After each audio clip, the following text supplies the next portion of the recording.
Soyez les bienvenus dans notre nouvelle leçon. Aujourd'hui, on va parler de l'impératif. On va répondre aux questions: qu'est-ce que l'impératif? À quoi sert-il? On va répondre aussi à la question: comment se forme l'impératif présent? Et aussi, comment se conjuguent les verbes pronominaux à l'impératif présent? Alors, si vous êtes prêts, allons-y.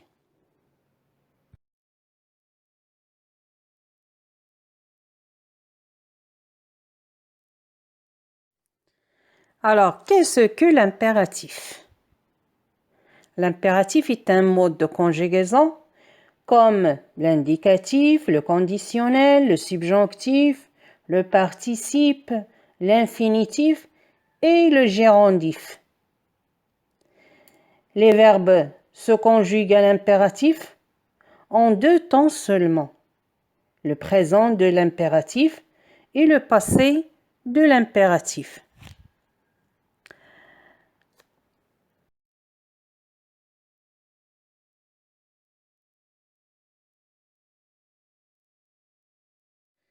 À quoi sert l'impératif?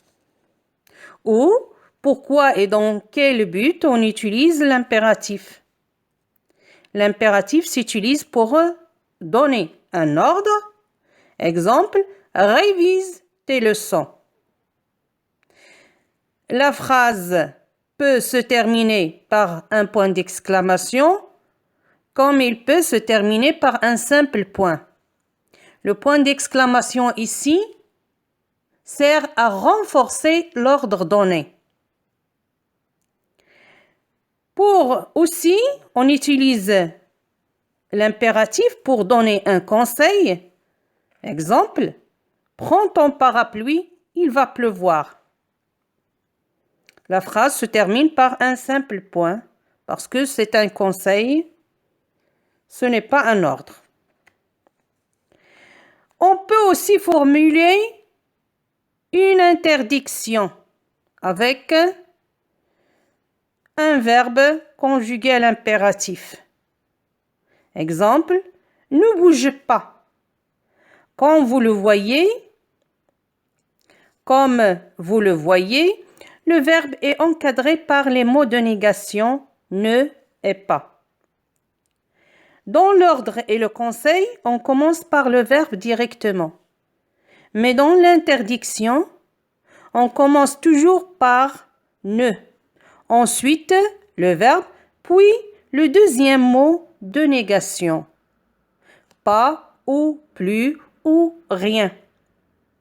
Exemple, ne bouge pas, ne pleure plus, ne range rien. Alors toujours, la phrase où il y a l'interdiction commence par ne.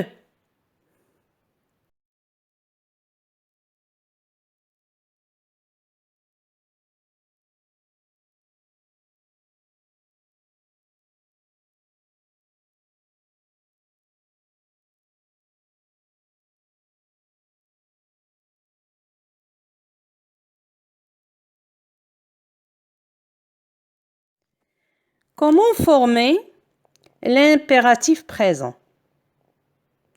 Si tu veux ne pas se tromper en conjuguant n'importe quel verbe à l'impératif présent, tu n'as qu'à suivre les étapes suivantes. Tout d'abord, tu dois conjuguer le verbe en question au présent de l'indicatif. On va choisir comme exemple le verbe ranger.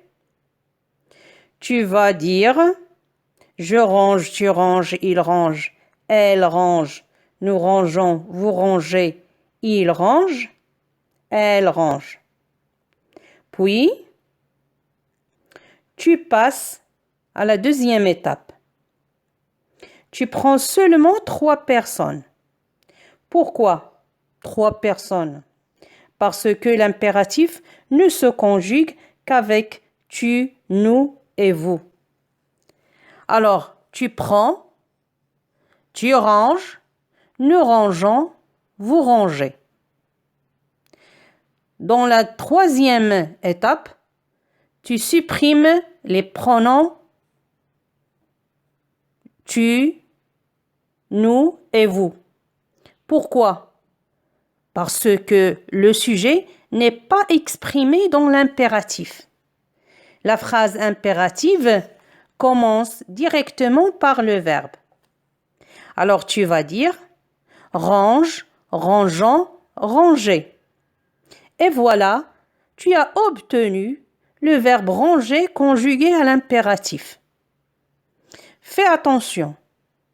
À l'impératif, tu dois supprimer aussi le S de la terminaison de la deuxième personne du singulier. Pour les verbes du premier groupe seulement.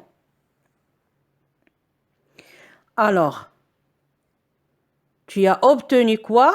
Le verbe ranger conjugué à l'impératif présent. Range, rangeant, ranger.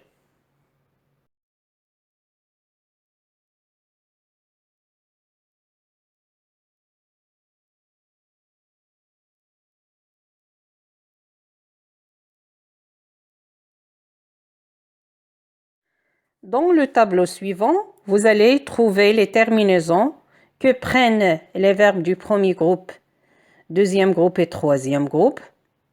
Pour les verbes du premier groupe, ils prennent comme terminaison E, ONS, EZ. Exemple, range, rangeant, ranger. Pour ceux du deuxième groupe, ils prennent comme terminaison S, issant, hisser. Exemple, fini, finissant, finissez. Pour ceux du troisième groupe, ils prennent comme terminaison S, ONS, EZ. Exemple, sort, sortant, sortez. On applique les terminaisons du tableau pour tous les verbes, mais faites attention, il y a quelques exceptions. Par exemple, le verbe savoir et pouvoir. Ces deux verbes changent de radical aussi. Ils n'ont pas seulement la terminaison. Ils se conjuguent comme suivant. Le verbe savoir, on va dire sache, sachant, sachez. Pour vouloir, on dit veuille, voulant, veuillez.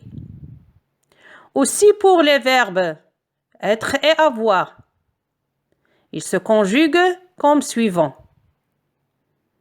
Pour être, soit, soyons, soyez. Pour avoir, est, ayons, ayez. Le verbe faire aussi. Faire et dire ne prennent pas EZ à la troisième personne du pluriel. Ils prennent ES. Dans leur conjugaison, on dit pour le verbe faire, fait, faisant, faites. Regardez bien, faites prend ES au lieu de prendre EZ. Pour le verbe dire, on dit dit, disant, dites. Dites, qui est la deuxième personne du pluriel, prend ici comme terminaison ES au lieu de prendre EZ. Aussi, nous avons une exception avec le verbe aller. Si le verbe aller est suivi d'un Y, on l'écrit avec un S. On dit vas-y dans la deuxième personne du singulier. S'il n'est pas suivi d'un Y, on l'écrit sans S.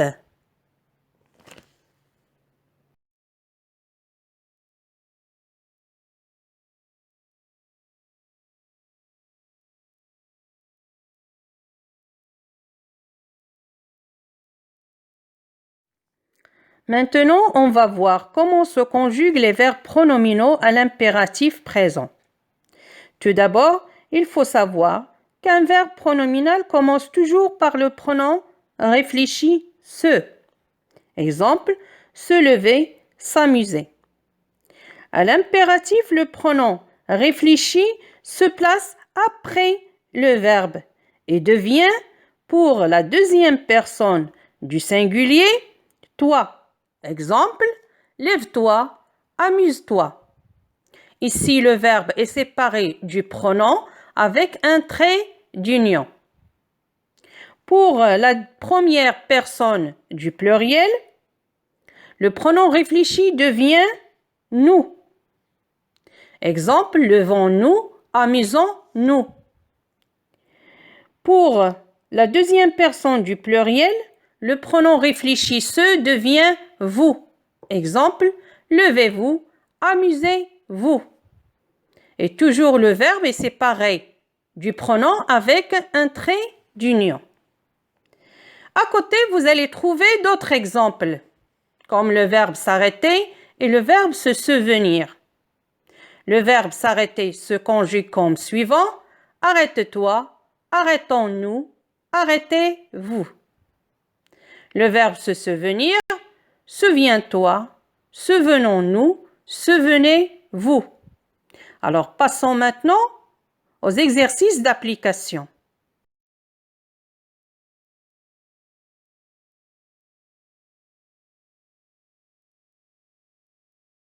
Exercice d'application. Que dit la consigne? Conjugue les verbes entre parenthèses à l'impératif présent aux personnes indiquées. Ça veut dire vous devez conjuguer les verbes à la personne indiquée entre parenthèses. Se coucher à la deuxième personne du singulier. Ça veut dire tu. Courir à la deuxième personne du pluriel, vous. Peindre à la deuxième personne du pluriel aussi. Terminer à la première personne du pluriel. Se taire à la deuxième personne du singulier.